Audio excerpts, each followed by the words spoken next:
जिस तरह साड़ी को लपेटा गया है उसे देखकर तो यही लग रहा है कि मर्डर से पहले रेप हुआ है। जरा ठीक से चेक कीजिए। Yes sir.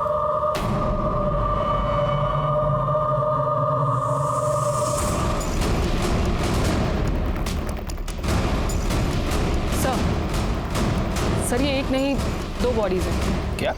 मेरा मतलब है सर एक बॉडी में 2 डेड बॉडी। बॉडी का निचला हिस्सा किसी आदमी का है और ऊपर का हिस्सा औरत का। यानी कि मर्डरर ने एक आदमी और एक औरत का मर्डर करके उनकी बॉडी को बीच से काट के आपस में सिल दिया। आयुष्मान बाबा की, आयुष्मान बाबा की, आयुष्मान बाबा की।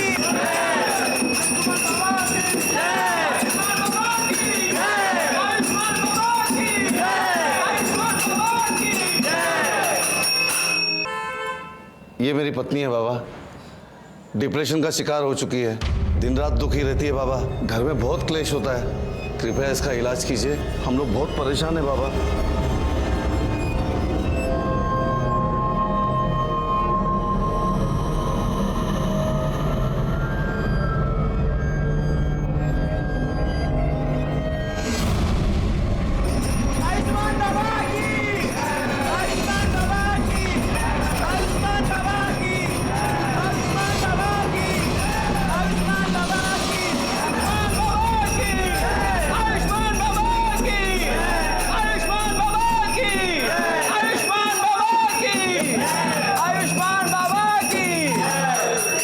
जा ले जा अपनी पत्नी को घर, शीघ्र ही वह ठीक हो जाएगी।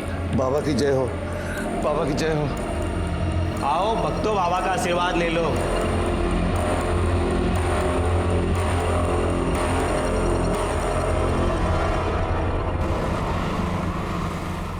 पानी और एक गिलास। आंटी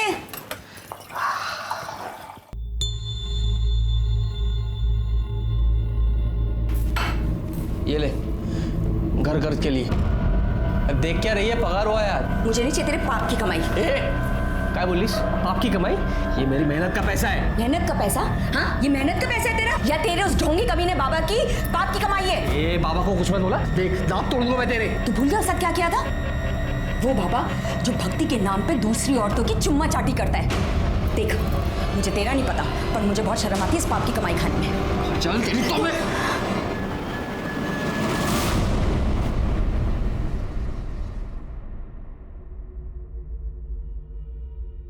सुनिए, मुझे कुछ पैसे चाहिए थे। देखो साक्षी, तुम्हें अच्छी तरह से पता है मुझे इस तरह के ढोंगी बाबा और उनके चमत्कार पे बिल्कुल विश्वास नहीं है, और ऐसे काम के लिए मैं तुम्हें 1 रुपया भी नहीं दे सकता हूँ। तुम्हें हो या ना हो, पर मुझे है, और ये सब मैं रिया के लिए तो कर रही हूँ ना। देखो साक्षी, मेरी प्यारी रिया को ठीक करने के लिए किसी ढोंगी बाबा की कोई जरूरत नहीं है, और खबरदार तुम इसे किसी के पास लेकर गई ऐसे बाबा के पास।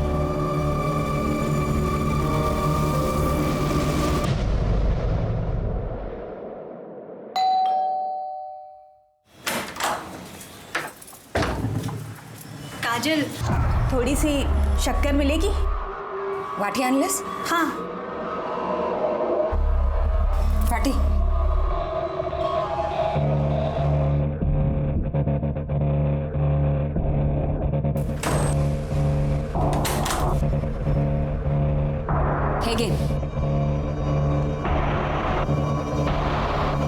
और कुछ भी चाहिए? Thank you.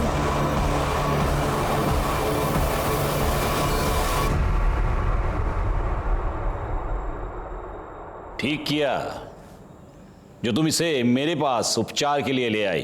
बाबा, मेरी रिया चल तो सकेगी ना? अवश्य।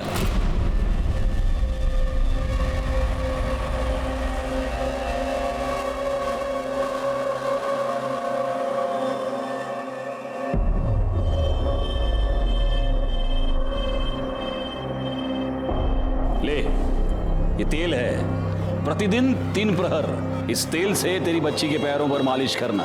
भगवान की कृपा रही, ये बच्ची चलने तो क्या, दौड़ने लगेगी। सच बाबा? सुना रिया, तू चलने लगेगी? अच्छा बाबा, प्रणाम।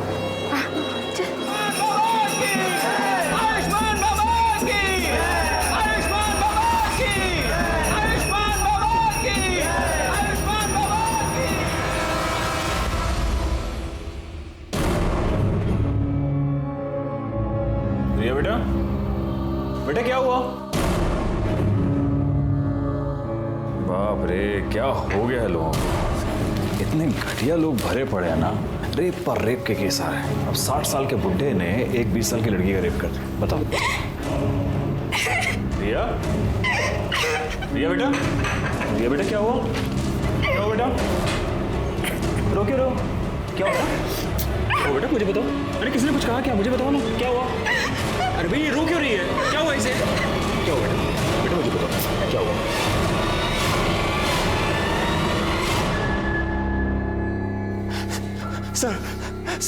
सर देखिए ना सर, मेरी बेटी के साथ क्या हो गया सर? सर मेरी बेटी के साथ सर रेप हो गया है सर। आप प्लीज बैठिए और मुझे शांति से बताइए कि एग्जैक्टली। सर मेरे मना करने के बाद भी ना मेरी बीवी साक्षी सर मेरी बेटी को ना उस ढोंगी बाबा के पास लेके जाती थी सर 6 महीने से। सर मैंने इसे मना भी किया था, लेकिन सर इसने मेरी एक बात नहीं सुनी सर। मैंने इसको बोला भी था सर। अरे एक मिनट, ये सब यहाँ नहीं चलेगा, ये पुलिस स्टेशन है। आप बैठिए प्लीज।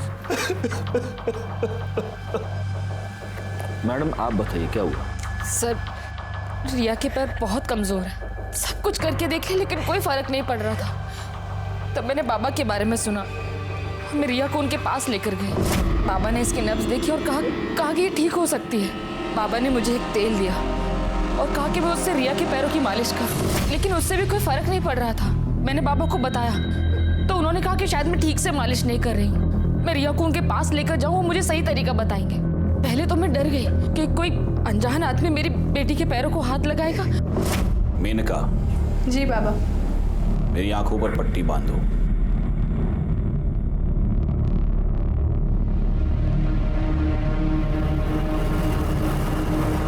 उसके बाद मुझे विश्वास हो गया कि बाबा ढोंगी नहीं है। लेकिन फिर 3 महीने पहले बाबा वो आज मेरे पास फीस के लिए पैसे नहीं हैं।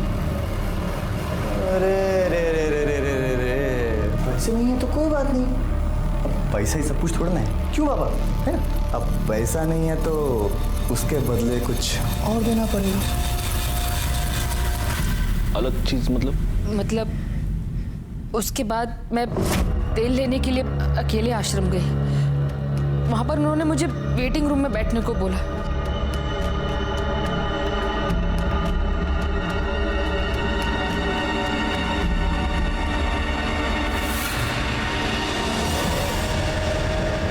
कौन था वो आदमी?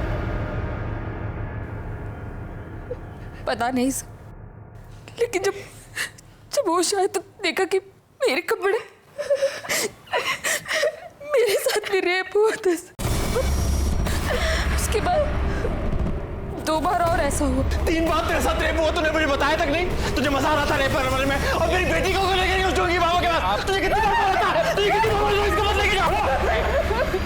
1 मिनट, अभी आप बैठेंगे प्लीज, वरना मुझे आपको बाहर निकालना पड़ेगा। रिया में इंप्रूवमेंट दिख रही थी। अगर मैं तुम्हें बताती तो तुम ट्रीटमेंट रुकवा देते, इसलिए मैंने नहीं बताया। लेकिन फिर 4 दिन पहले 13 तारीख को मैं रिया को लेकर आश्रम गई। आर्यमन ने हमें कहा कि हम वेटिंग रूम में वेट करें। बाबा बाहर गए, उनके शिष्य ने हमें एक शरबत पिलाया, जिसे पी के हम दोनों बेहोश हो गए। लेकिन बेहोश होने से पहले मुझे याद, आर्यमन मुस्कुरा रहा था। मुझे लगा कि फिर से, लेकिन जब मुझे होश आया तो मेरे साथ कुछ भी नहीं हुआ था। लेकिन रिया वहां से गायब थी।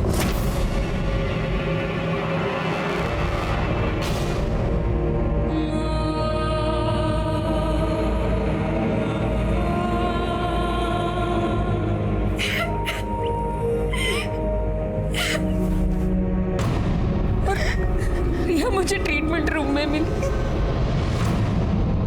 मैंने आर्यमन से पूछा कि उसने ऐसा क्यों किया, तो उसने कहा कि उसने तो रिया को हाथ तक नहीं लगाया। लेकिन मैं जानती हूँ सर कि आर्यमन ने मेरे रिया के साथ रेप।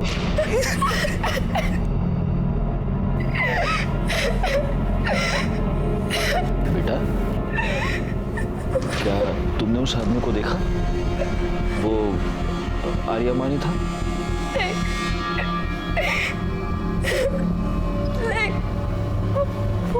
मेरे बदले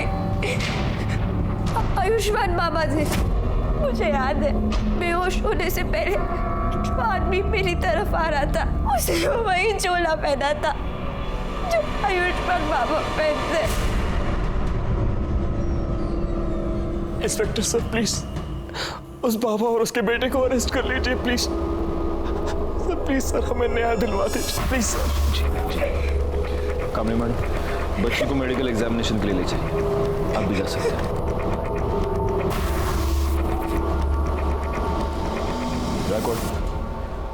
हम चल के इस आयुष्मान बाबा से मिलते हैं।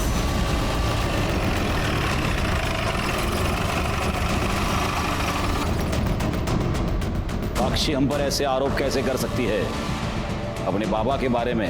देखिए, आपको जो कुछ भी कहना है आप पुलिस स्टेशन चलकर कहिए। चलिए। साहब एक मिनट बेटा, ये कोई आम आदमी चलते फिरते आदमी नहीं है, बाबा है आयुष्मान बाबा। और इनके भक्तों को पता चला ना कि आपने इनको ऐसे उंगली भी लगाई है, दंगे भड़क जाएंगे साहब, बता रहा हूँ। दंगे वंगे बाद में, सबसे पहले तो तेरे को उठा के अंदर डाल दूंगा। चल यार ना, चलिए मैं कह रहा हूँ कर रही है। ये सत्य नहीं है। सभी भक्तों को वही शरबत ग्रहण के लिए दिया गया था। उनमें से किसी को कोई समस्या नहीं हुई। आप चाहे तो दूसरे भक्तों से पूछ सकते हैं। बाबा 13 तारीख को आश्रम में थे ही नहीं, वो एक भक्त के यहाँ आमंत्रित थे। मैं स्वयं पूरा दिन उनके साथ ही था। हम लोग शाम को आश्रम एक साथ ही लौटे थे। सर मैं तो ज़्यादातर अकाउंट केबिन में ही रहता हूँ, तो बाहर क्या चलता है क्या नहीं चलता मेरे को नहीं मालूम। सच है, भगवान भी इंसान को नहीं पहचान सकता। मैंने साक्षी और उसकी बेटी को बहुत सहायता की थी, फिर भी न जाने क्यों उसने मुझ पर ऐसे घृणित आरोप क्यों लगाए। लेकिन आपको क्या लगता है बाबा, मतलब क्यों लगाए होंगे उसने ऐसे घृणित आरोप आप पर? एक ही कारण हो सकता है। अच्छा? मेरे उपचार के पैसे देना नहीं चाहती होगी, अन्यथा मदद जो करता है उसे ऐसे प्रत्युत्तर में ऐसे घृणित आरोप कोई नहीं लगाता। लेकिन उसकी चूक हो गई, वो चूक गई। 13 तारीख को पूरा दिन हम आश्रम में थे ही नहीं। सर इसके असिस्टेंट गणेश ने भी यही कहा कि ये लोग शाम को वापस आए थे। क्योंकि यही सत्य है, हमारा शिष्य गणेश पूरा दिन हमारे साथ था और जिस भक्त के यहां हम पूरा दिन उपस्थित थे आप उनसे भी पूछ सकते हैं। दोनों को आशीर्वाद है मेरे।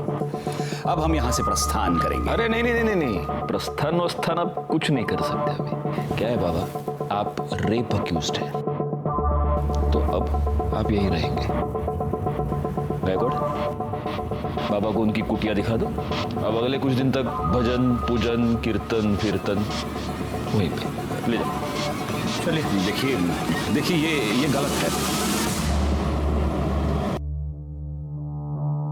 लड़की के कंप्लेन के बाद आयुष्मान बाबा को पुलिस ने रेप के केस में अरेस्ट कर लिया है।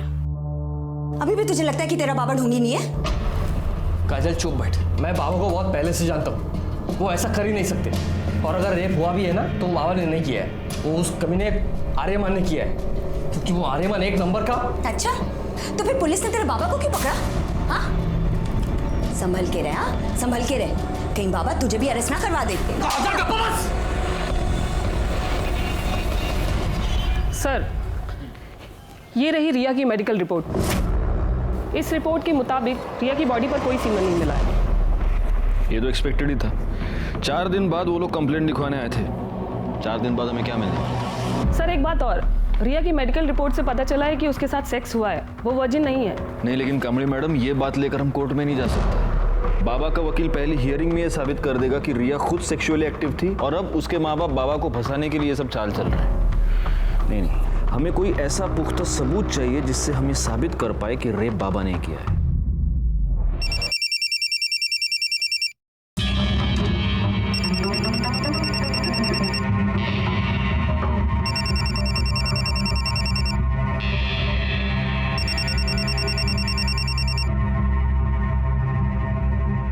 हेलो, तेरी हिम्मत कैसे हुई बाबा के खिलाफ कंप्लेंट लिखवाने की?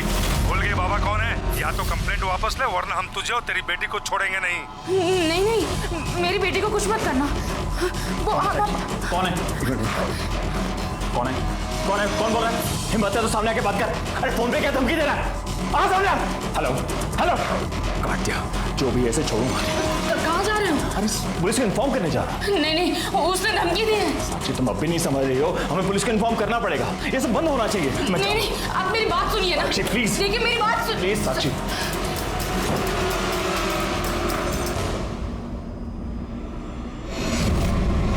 कुत्ते, पहले मेरी बीवी और बेटी के साथ रेप करता है और फिर बाद में धमकी भरे फोन करवाता है। तू सोचता है मैं डर जाऊंगा? छोड़ूंगा नहीं तुझे साले। क्या चल रहा है? क्या चल रहा है? क्या कर रहे हैं? सर देखिए ना सर, मेरी बीवी के फोन पर सर किसी प्राइवेट नंबर से धमकी भरे फोन आ रहे हैं सर। कह रहे कंप्लेंट वापस ले लो, नहीं तो आपकी बेटी और बीवी को। सर कुछ कीजिए सर। एक मिनट बैकवर्ड, ये नंबर नोट कर लो और ये नंबर ट्रेस करो, पता करो ये नंबर किसका है, कहाँ से आया है। आप प्लीज इनके साथ चलिए प्लीज। चला कमाल लगा, चला।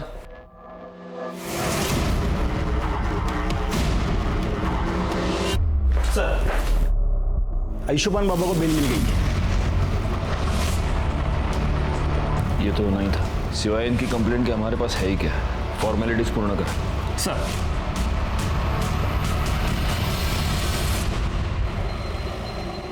रिया, भाई साहब आपने रिया को कहीं देखा क्या? नहीं। रिया को कहीं देखा क्या? नहीं।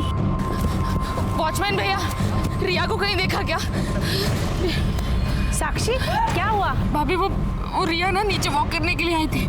मैंने पूरा कंपाउंड देख लिया, कहीं मिल नहीं रही है। अरे इधर ही किधर होगी ना। क्या हुआ साक्षी, इतना घबराई हो क्यों? रिया कहीं मिल नहीं रही है प्रवीण। उसने उसे किडनैप कर लिया। उसने कहा था कि वो हम लोगों को नहीं छोड़ेगा। और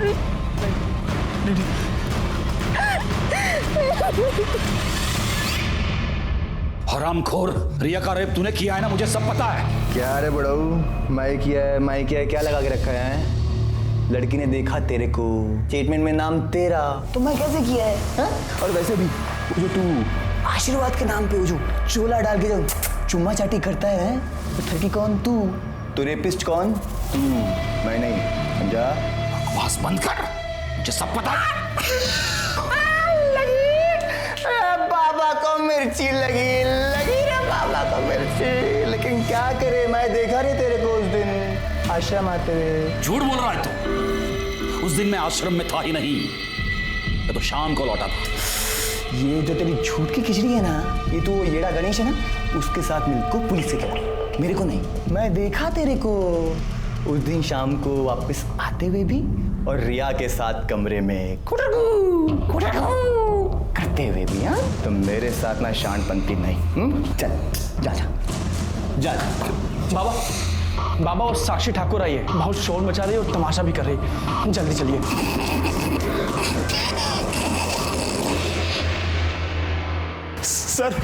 सर हमारी बेटी रिया गायब हो गई है सर। उसे बचा लीजिए सर, उन्हीं लोगों ने सर किया है ये सब। लेकिन कब से गायब है वो? सर वो शाम को 5 बजे रोज की तरह नीचे वॉक करने गई थी। अपना फोन भी घर पर भूल गई। जब 6 बजे तक घर नहीं आया तो मैं नीचे देखने के लिए गई। पूरी बिल्डिंग, पूरा कंपाउंड, सब जगह देख लिया, लेकिन रिया कहीं नहीं मिली। सर उस बाबा ने ये किडनैप किया है सर। मेरी बेटी को बचा लीजिए सर। देखिए आप निश्चिंत रहिए, हम जरूर रिया को ढूंढ निकालेंगे।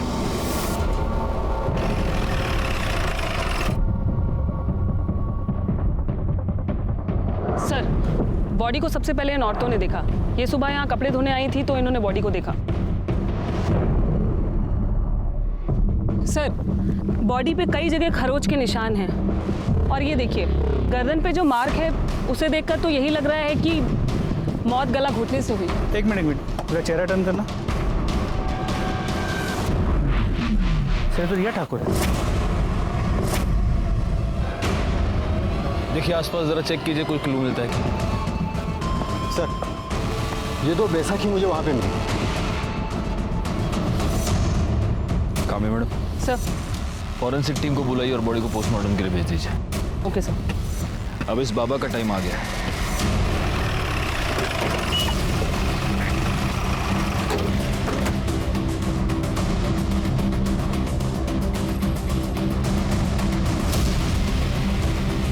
या तो ताला लगा हुआ। सुनिए, ये इस आश्रम को ताला क्यों लगा हुआ है? पता नहीं साहब, हम तो जब सुबह दुकान पे आए तो देखा कि ताला लगा है। बैकवर्ड, एक काम करो, ये बाबा, उसका बेटा, इस आश्रम के लैंडलाइन नंबर्स सब फोन टैप करो और ये पता करो कि इस बाबा की और कहाँ प्रॉपर्टी और जरा इस बाबा के भी डिटेल्स निकालो, ये ओरिजिनली कौन है, कहाँ से आया है, और ये सारी डिटेल्स मुझे जल्द से जल्द चाहिए। सर पुलिस ने लड़के की पहचान रिया ठाकुर के नाम से की है। ये वही रिया ठाकुर है जिसने आयुष्मान बाबा पर बलात्कार का इल्जाम लगाया था। याद है ना तुम्हें, इसी बाबा ने तुम्हारे सामने मुझे किस किया था। तब तुम ऐसे ही बस मुंह खोलकर उसे देख रहे थे। तुम्हारी इन्हीं हरकतों से ना उसे बढ़ावा मिला और आज देखो उसने एक छोटी सी बच्ची को मार के फेंक दिया। पर तुम आज भी ना बस ऐसे ही खड़े रहना, कुछ मत करना और जाप लागते रहना कि तुम्हारा बाबा इनोसेंट है ना? सर, कल रात को जब ड्यूटी खत्म होने के बाद आप घर चले गए तो एक आदमी ने कॉल किया था। वो कह रहा था कि रिया मर्डर केस के बारे में कुछ जानता है और आपको बताना चाहता है। मैंने उससे कहा कि आप घर चले गए तो उसने कहा कि मैं दोबारा कॉल करूंगा। उसने फ़ोन कट कर दिया और अभी तक उसको कॉल नहीं है। मैं सुबह से ट्राई कर रहा हूँ उसको कॉल करने की, लेकिन मोबाइल स्विच ऑफ आ रहा है। जोशी, पता करो ये नंबर किसका है, हो सकता है इससे हमें कोई इंपॉर्टेंट लीड मिले। Yes sir. सर, रिया ठाकुर की पोस्टमार्टम रिपोर्ट के मुताबिक पहले उसके साथ रेप हुआ था, फिर 18 तारीख की शाम 7 और 8 बजे के बीच उसका गला घोट के उसे मार दिया गया। बॉडी पर सीमेन या कोई ऐसी चीज़ मिली जिससे मर्डरर को आइडेंटिफाई कर पाए? नहीं सर, बॉडी की फोरेंसिक रिपोर्ट 2 दिन बाद आएगी। 2 दिन? ठीक है, तब तक वेट करते, हो सकता है उससे कोई क्लू मिले। सर आयुष्मान ट्रस्ट के नाम से आयुष्मान बाबा की 4 प्रॉपर्टीज़ है, बोरीवली, दहिसर, वसई और विरार में। लेकिन चारों प्रॉपर्टीज में कोई रहता नहीं है, वहाँ पे ताला लगा हुआ है। जैकोड, एक काम करो, इन चारों जगहों पर सिविल में अपने आदमी रख दो 24 घंटे। पता नहीं क्यों मुझे ऐसा लगता है कि बहुत जल्द यहाँ पर कोई रहने आएगा। सर, हमने आयुष्मान बाबा की डिटेल्स निकाली तो पता चला कि ओरिजिनली वो विरार का रहने वाला है और कुछ साल पहले किसी रामनारायण तिवारी नाम के वैद्य को असिस्ट कर रहा था, उसका कंपाउंडर था। जैकोड, एक काम करो, इस रामनारायण तिवारी वैद्य से पूछताछ करो और इस बाबा के बारे में जितनी डिटेल्स हो सके उतनी डिटेल्स निकालो। सर, वो हमारे पास 3 साल काम किया था, हमने उसको सब सिखा दिया था। मालिश करना, हड्डी बिठाना और आयुर्वेद तरीके से उपचार करना, दवाई बनाना भी। लेकिन था बड़ा होशियार, हर काम फटाफट सीख जाता था। लेकिन उसे एक आदत थी, वो आयुर्वेद और एस्ट्रोलॉजी की किताब पढ़ने का बड़ा शौक था। जरा सा भी समय मिले किताब खोल के पढ़ने लगता था। फिर एक दिन आया, कहने लगा कि हम कल से काम पर नहीं आएंगे। हम कहा काहे? बहुत उससे कहा कि रुक जा, लेकिन नहीं रुका, वो चला गया।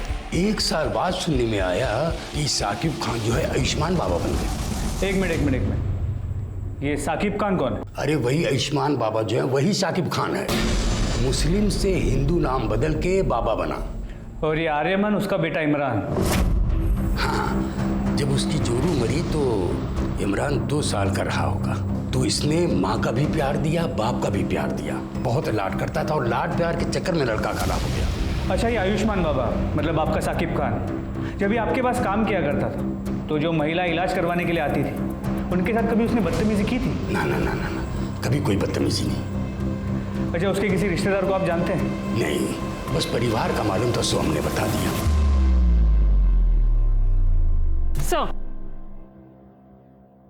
साक्षी ठाकुर को जिस प्राइवेट नंबर से थर्ड कॉल आ रहे हैं वो पिछले 24 घंटे में अलग अलग लोकेशन पर ऑन ऑफ हो रहा है। आपने ट्राई करके देखा? हाँ सर, हमने कई बार ट्राई किया पर हर बार ऑफ बता रहा है। और सर एक बात और, ये नंबर सूरज यादव के नाम पर रजिस्टर्ड है। हमने उसके घर का भी पता किया पर वो एड्रेस भी फेक निकला। आप लगातार ये नंबर ट्राई करते रहिए और उसकी लोकेशन ट्रेस कीजिए। सर, कल रात को जिस नंबर से कॉल आया था वो मोबाइल नंबर किसी निखिल परांजपे के नाम पे रजिस्टर्ड है। निखिल परांजपे? Yes sir. निखिल परांजपे तो आयुष्मान बाबा का अकाउंटेंट है, यानी कि वो हमें कोई इन्फॉर्मेशन देना चाहता है। हम यहाँ बैठे बैठे उसके फोन का वेट नहीं कर सकते। कामड़ी मैडम, एक काम कीजिए, आप फौरन जाके निखिल परांजपे के बारे में पता कीजिए। Yes sir.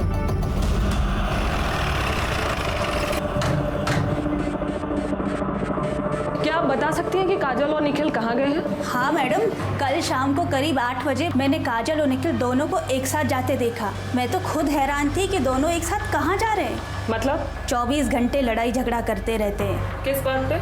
अब ये तो नहीं पता मैडम।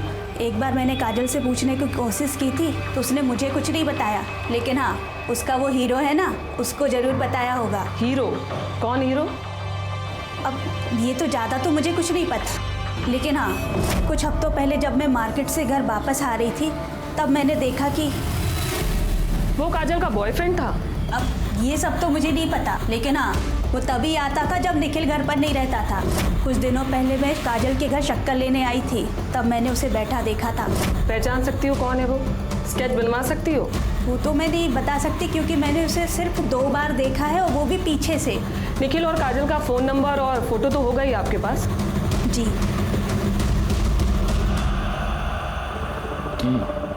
मतलब आयुष्मान बाबा सादिक खान है जो फ्रॉड करने के लिए एक हिंदू बाबा बना।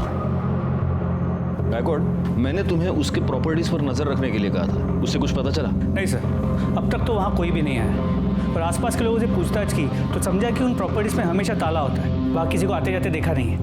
उसके बैंक अकाउंट चेक किए? उसे पैसे की जरूरत तो पड़ती होगी। वहाँ से भी कोई लीड नहीं मिल पाया। जब से बाबा गायब हुआ है अकाउंट्स में ना कोई पैसे डिपॉजिट हुए हैं ना ही विड्रॉ। बड़ी अजीब बात है, एक फ्रॉड बाबा गायब होता है, उसके साथ उसका अकाउंटेंट गायब होता है और साथ में अकाउंटेंट की बीवी भी गायब होती है। अच्छा, अभी कामड़ी मैडम ये बता रही है कि बीवी का किसी के साथ अफेयर चल रहा था। हो सकता है इन दोनों के बीच में बहुत झगड़े थे इसीलिए उसका अफेयर चल रहा था, या फिर उसका अफेयर चल रहा था इसलिए झगड़े थे। कोई और रीजन लगता है? सर मुझे तो लगता है झगड़े का रीजन उसकी बीवी का अफेयर ही हो सकता है। लेकिन अगर ऐसा है तो कल शाम को दोनों एक साथ कहाँ पर गए थे? कहीं ऐसा तो नहीं कि मर्डरर को पता चल चुका था कि निखिल पुलिस को कोई इन्फॉर्मेशन देने वाला है, इसलिए इन दोनों मियाँ बीवी को साथ में कहीं पर बुला लिया? सर मुझे लगता है कि ये निखिल काजल और उसके बॉयफ्रेंड को कन्फ्रंट करना चाहता था, इसलिए उन्हें साथ लेकर गया, मगर काजल और उसके बॉयफ्रेंड ने निखिल को गायब कर दिया और दोनों भाग गए। पॉसिबल, लेकिन फिर भी ये थियरी है गायकवाड़। हम कंफर्म ये नहीं कह सकते कि निखिल अपनी बीवी के अफेयर की वजह से गायब है या फिर बाबा की वजह से, और गायब होकर गया कहाँ? सर, गोरे के जंगल एरिया में एक लाश मिली है।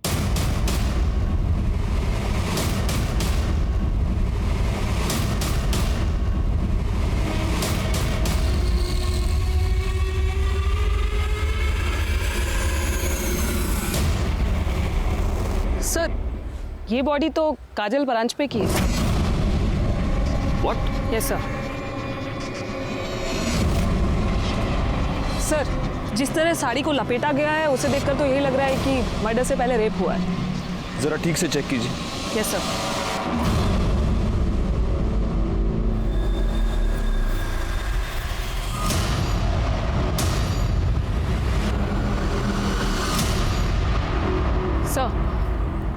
सर ये एक नहीं 2 बॉडीज हैं।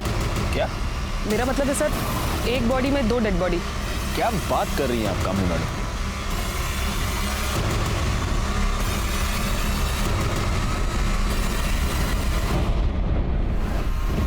बॉडी का निचला हिस्सा किसी आदमी का है और ऊपर का हिस्सा औरत का।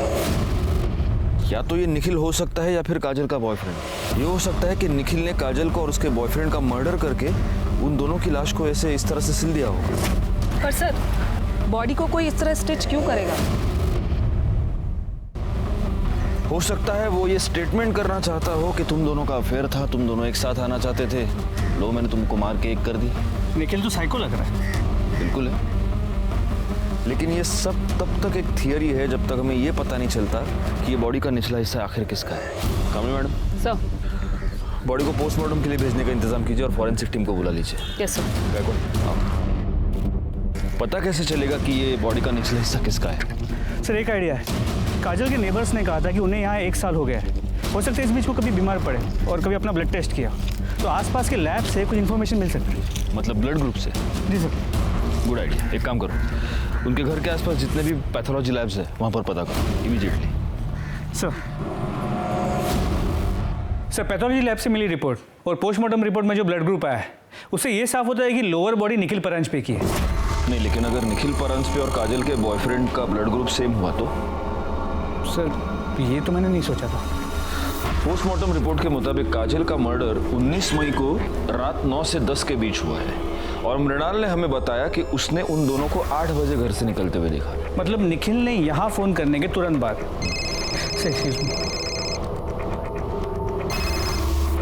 हेलो,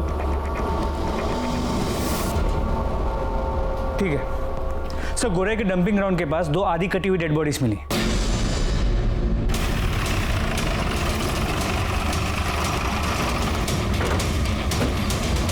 साहब मैंने ही आपको फ़ोन किया था, सुबह जब काम पे जा रहा था तभी ये मैंने देखा और 100 नंबर पे मैंने डायल किया। थैंक्स। जोशी बघा। सर ये बॉडी तो निखिल की है, मतलब इसे इतना तो क्लियर हो गया कि उस बॉडी का निचला हिस्सा निखिल का था। सर, सिर के पीछे गहरी चोट है। हो सकता है मौत की वजह ये चोट ही है। सर, ये देखिए।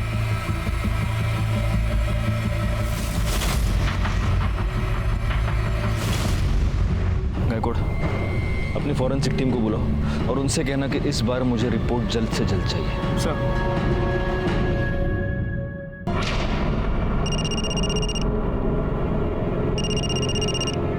हाँ सर। कोई अपडेट? सर मैं यहाँ पे कब से नजर रखे हुए हूँ, लेकिन कोई हलचल नहीं। सर मैं यहाँ पे कब तक रुकूँ?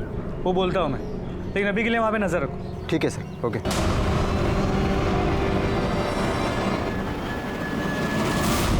हे शिंदे ना येऊ सर। गायकवाड, आयुष्मान बाबा त्याच्या मुलाबद्दल काय कळलं का? नहीं सर, पण लवकरच समजेल। और सर, ये निखिल की पोस्टमार्टम रिपोर्ट, इसके मुताबिक उसकी मौत 19 मई की रात 9 और 10 के बीच हुई है और मौत की वजह सर पे रॉड जैसी किसी चीज से वार किया जाना है। इसका मतलब सिर्फ घर से निकलते वक्त ही नहीं बल्कि मर्डर के वक्त भी ये दोनों मियाँ बीवी एक दूसरे के साथ ही। गायकवाड, एक काम करो, हमें जहाँ पर ये दोनों सिली हुई बॉडीज मिली पता करो कि मर्डर के टाइम पे वहाँ आसपास कितने मोबाइल नंबर देखते थे और उन नंबर्स को बाबा, उसके बेटे और बाकी के असिस्टेंट के नंबर के साथ मैच करके देखो। सर। ये रहे काजल के कॉल रिकॉर्ड्स। इस कॉल रिकॉर्ड के मुताबिक काजल के कॉल्स की ड्यूरेशन 1 से 1.5 मिनट थी सिवाय एक नंबर को छोड़ के। खोपली में एक नंबर है, 3 हफ्ते पहले काजल ने उस पर 20 मिनट तक बात की थी। किसका नंबर है? काजल की माँ मुक्ता।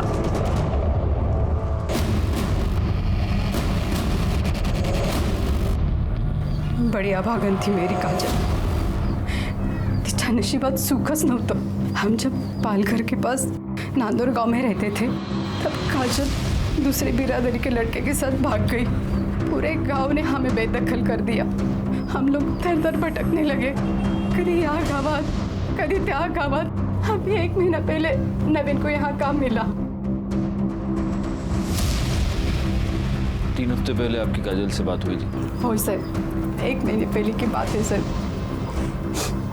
मेरी जानने वाली को मुंबई में काजल बाजार में टकरा गई। उसने मुझे फोन किया, काजल ठीक है, और उसने काजल का नंबर दिया। मैंने सोचा मैं उससे बात नहीं करूंगी, काय करूं, माँ हूं ना। मैंने उसे फोन किया, बड़ी खुश लग रही थी वो फोन पर। उसने कहा कि वो मुझसे मिलने आने वाली है, पर नहीं, वो नहीं आई। उस निखिल के घर वालों ने मारा है साहब मेरी ताई को। साहब हमारी ताई उसे कभी पसंद नहीं थी, हम लोग अलग बिरादरी के हैं ना, इसीलिए। वैसे 19 तारीख को तुम कहाँ थे? मैं काम पे था साहब, विट्ठल और मैं साथ में ही काम पे जाते। विट्ठल कौन? हमारा पड़ोसी, इधर बाजूला रहा। निखिल की फैमिली का नांदौर का एड्रेस है आपके पास? ठीक है सर, विट्ठल ने कंफर्म किया है। 19 मई को नवीन उसके साथ सुबह से शाम तक गोडाउन में ही था। एक काम करते, निखिल के घर चलकर पता करते कि इस नवीन की बात में कितनी सच्चाई है। मैंने कितनी बार निखिल को समझाया था कि काजल तेरे लिए ठीक नहीं है, फिर भी उसने मेरी एक बात नहीं मानी। इसलिए तुमने उन दोनों का पता लगाया, उनका मर्डर किया और अपना बदला पूरा किया। क्या बात कर रहे हो साहब? मैंने खुद उन दोनों की शादी करवाई थी। बिरादरी में रहने के लिए नाटक किया था कि वो दोनों गांव से भाग गए। दरअसल मुझे पहले से ही पता था कि वो दोनों मुंबई में कहाँ रहते हैं, क्योंकि वो घर मैंने ही भाड़े पे लेके दिया था उन्हें। हर दूसरे दिन मेरी निखिल से बात होती थी। फिर मैं अपने बेटे और बहू को क्यों मारूंगा? फिर एक बार हम डेड एंड पर आकर पहुंच चुके थे। हालांकि फॉरेंसिक रिपोर्ट से यह पता चला था कि रिया के नाखून में किसी के स्किन फ्रैगमेंट्स पाए गए थे, लेकिन वो स्किन फ्रैगमेंट्स किसके थे ये पता लगाने का कोई भी तरीका हमारे पास नहीं था। दूसरी तरफ हमारी ये थियरी थी कि काजल और निखिल का मर्डर या तो काजल के लवर ने किया है या आयुष्मान बाबा ने। काजल और निखिल के मर्डर स्पॉट पर एक्टिव नंबर्स का हम इंतजार कर रहे थे और हमें इंतजार था सूरज यादव का भी, जिसे ट्रेस करना काफी मुश्किल हो रहा था क्योंकि उसका मोबाइल नंबर लगातार ऑन ऑफ हो रहा है। ऐसे में आयुष्मान बाबा के प्रॉपर्टीज पर नजर रखने का हमारा प्लान कामयाब हो गया जब हमें यह पता चला कि उसकी वसई की प्रॉपर्टी पर कोई आया है।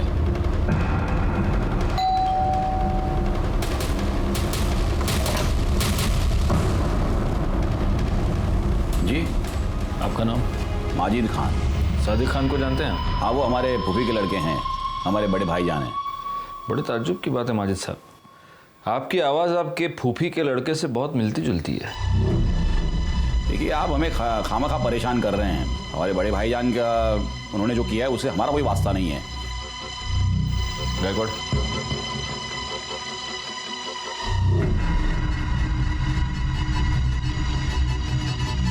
बड़े ताज्जुब की बात है, सिर्फ आवाज ही नहीं, आपके हाथ पर चोट का निशान भी आपके फूफी के लड़के से मिलता जुलता है। सुनिए मेरी बात सुनिए। आयुष्मान बाबा, अब तेरे आशीर्वाद देने के दिन खत्म हो गए, अब हम तुझे आशीर्वाद देंगे। सर मुसलमान होके मैं आयुर्वेद या ज्योतिष का धंधा नहीं कर सकता, इसलिए फिर सादिक खान से मैं आयुष्मान बाबा बन गया।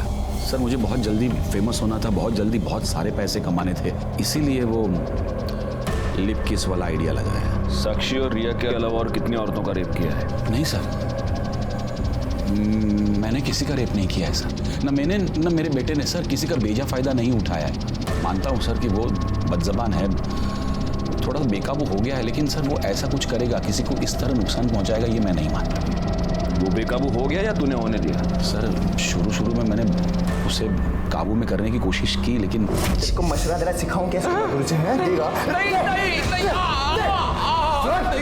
आज के बाद अगर मेरे को मशवरा दिया ना जबरन, तो साले पूरी दुनिया को बता देगा मैं कि तू कोई बाबा नहीं है रे, तू मुसलमान है क्या? हाँ चल चल 25,000 लेके। अरे ऐश करने की, अरे चल जा खड़ा हो। लाता। अच्छा ये बता, निखिल के साथ तूने क्या किया? निखिल के साथ? सर उसके साथ मैं क्यों कुछ करूंगा? क्योंकि तुझे ये पता चल चुका था कि रिया मर्डर केस में निखिल हमें कोई इन्फॉर्मेशन देने वाला था। नहीं सर, मुझे इसके बारे में कुछ नहीं पता है, बल्कि मैं तो उसे नौकरी पर भी नहीं रखने वाला था जिस दिन से मैंने काजल के बारे में सुना है। मतलब सर वो काजल को भगाकर शादी करके मेरे पास आया था मुंबई। काजल को मेरे पास इसलिए लाया था कि ताकि मैं उसको आशीर्वाद दूं, और फिर मेरे पास नौकरी मांगने लगा, और उस वक्त मेरे पास एक अकाउंटेंट की जॉब खाली थी, तो मैंने कहा था उसे कि मैं उसे नौकरी दूंगा। तो ठीक है, कल से तुम यहां नौकरी पे आ जाना।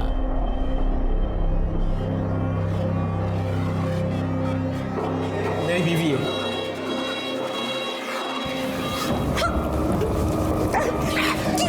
आर्यमन, ये क्या बदतमीजी है? ये क्या कर रहे हो तुम? क्यों चिल्ला रहा है? आशीर्वाद तो दिया है जैसे तू देता है। निखिल, रिया और काजल तीनों का मर्डर हुआ है। बता इसमें से कौन सा खून तूने किया, कौन सा तेरे बेटे ने किया, या दोनों ने मिलके किए तीनों खून? नहीं सर, हमने किसी का खून नहीं किया, सच कह रहा हूँ सर। अगर मर्डर नहीं किया तो भाग क्यों गया था? रिया के बारे में सुन के डर गए थे हम लोग। बेटा कहाँ है तेरा? कहाँ छुपा के रखा है उसको? जिस दिन से आश्रम से भागा उस दिन से वो गायब है सर। गायकवाड़, इसका डीएनए टेस्टिंग कराओ। रिया के नाखून में जो स्किन का फ्रैगमेंट मिला उससे मैच करके देखो। आयुष्मान बाबा आखिर तक यही कहता रहा कि वो निर्दोष है, और हमारे पास भी उसके खिलाफ कोई भी पुख्ता सबूत नहीं था। हम उसके डीएनए टेस्ट के रिजल्ट का इंतजार कर रहे थे। आर्यमान अभी तक गायब था। ऐसे में हमारे पास उन फोन नंबर्स की लिस्ट आई जो 19 मई को रात 9 से 10 के बीच निखिल और काजल के मर्डर स्पॉट पे एक्टिव थे। वो 3 नंबर्स थे, और उन 3 नंबर्स में से एक नंबर के बारे में हमें पहले से ही पता था।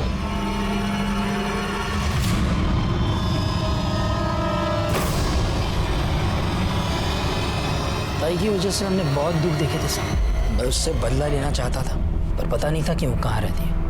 फिर पता चला कि आई को उसका फोन नंबर मिला है। तो तू पहली बार में ही कामयाब हो गया। तूने काजल को फोन करके गोराई बुलाया और वहां पे तूने उसको मार दिया। नहीं साहब, पहले मैं उसके घर गया था उसको मारने के लिए, लेकिन तब उसकी पड़ोसी ने मुझे देख लिया, और दूसरी बार अखबार वाला पैसे लेने आया था। तो वो तू था जिसको मृणाल ने देखा था? मैंने सोचा कि ताई को किसी ऐसी जगह ले जाके मारना होगा जहाँ मुझे कोई देख नहीं पाए। हाँ बोलो नमीन। वो कुछ काम से मैं मुंबई आया था, तो आपसे कुछ जरूरी बात करनी है, मिलना था। अरे पर ताई, मैं वो सब आपको मिल के बताता हूँ। आप एक काम कीजिए, आप मुझे गुराई के पास आके मिलिए। अच्छा ठीक है, मैं आती हूँ। क्या हो गया, यहाँ क्यों बुलाया? घर आ जाता ना। छोड़ूंगा नहीं। छोड़ उसे। मैंने तुझे कहा था इसे सुनसान जगह पे बुलाया, जरूर कुछ गड़बड़ है। सब उसके बाद मैं घर जाके विट्ठल को मना लिया, ताकि कल को अगर पुलिस पूछे तो उनसे झूठ कहे कि मैं दिन भर उनके साथ था। लेकिन तू अपने मोबाइल को नहीं मना पाया, और तेरी मोबाइल लोकेशन ने तुझे फंसा दिया। निखिल और काजल के मर्डर की चार्जशीट फाइल करो इसके ऊपर। सर इन्फॉर्मेशन मिली थी कि सूरज यादव, जिसने साक्षी को थ्रेटनिंग कॉल किया था, वो एक प्रोस्टिट्यूट के पास रेगुलरली जाता है। सर उसी एरिया में भी सूरज का फ़ोन स्विच ऑन हुआ और उसने एक फ़ोन कॉल किया जिसे हमने रिकॉर्ड कर लिया है। सर सुनिए वो क्या कह रहा है।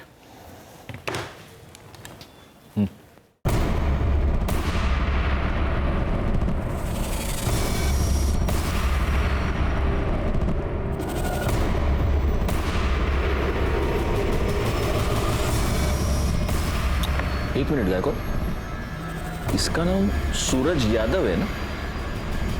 तो ये इस तरह से हिंदी क्यों बोल रहा है?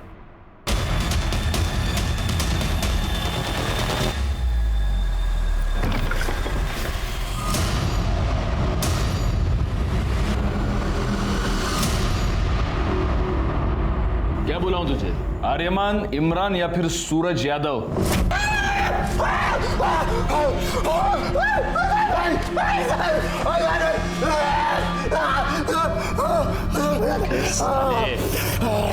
रिया के नाखून में जो स्किन मिला है ना, उससे तेरे बाप का डीएनए 50% मैच होता है। इसका मतलब तेरा पूरा 100% होगा। इसलिए मैं बोल रहा हूँ नाटक मत कर, क्योंकि हम ये आसानी से प्रूव कर सकते हैं कि तूने रिया का मर्डर किया।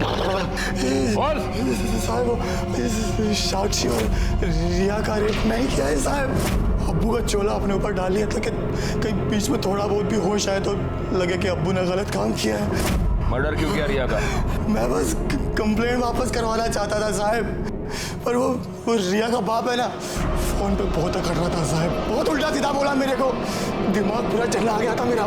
बस मैंने सोच लिया था साहब कि इस साले को सबक सिखा के रहेगा मैं। मेरे को पता था कि रिया रोज शाम को ना कंपाउंड में वॉक करने को आती, और साहब उसके बाद उसकी बॉडी रात को मैं ठिकाने लगा दिया। पर ये सब बूढ़ा हुआ ना वो मेरा अबू, उसने मेरे को सब करते हुए देख लिया था साहब, और बहुत घबरा गया था साहब, वो बहुत डर गया था, जबरदस्ती मेरे को छुपाया साहब। साक्षी और रिया पर रेप करने के जुर्म में और रिया के मर्डर के जुर्म में तुमको अरेस्ट करता हूँ। चार्जशीट फाइल करो। फॉरेंसिक रिपोर्ट से यह साबित हो गया कि वो स्किन आर्यमान की थी। निखिल काजल मर्डर केस और रिया मर्डर केस फाइनली सॉल्व हो गए। नवीन, जिसने अपनी बहन को एक भयानक, एक दर्दनाक मौत दी, उसका पूरा प्लान उसकी फोन की वजह से फेल हो गया। रिया, जो कि शारीरिक रूप से कमजोर थी, अपने मां के अंधविश्वास और अंधभक्ति की भेंट चढ़ गई। इसी के साथ मैं सीनियर इंस्पेक्टर राजेश यादव आपसे विदा लेता हूं। दोबारा मिलूंगा, तब तक सतर्क रहिए और देखते रहिए क्राइम पेट्रोल दस्तक, क्योंकि मकसद बताना नहीं, बचाना है। जय हिंद।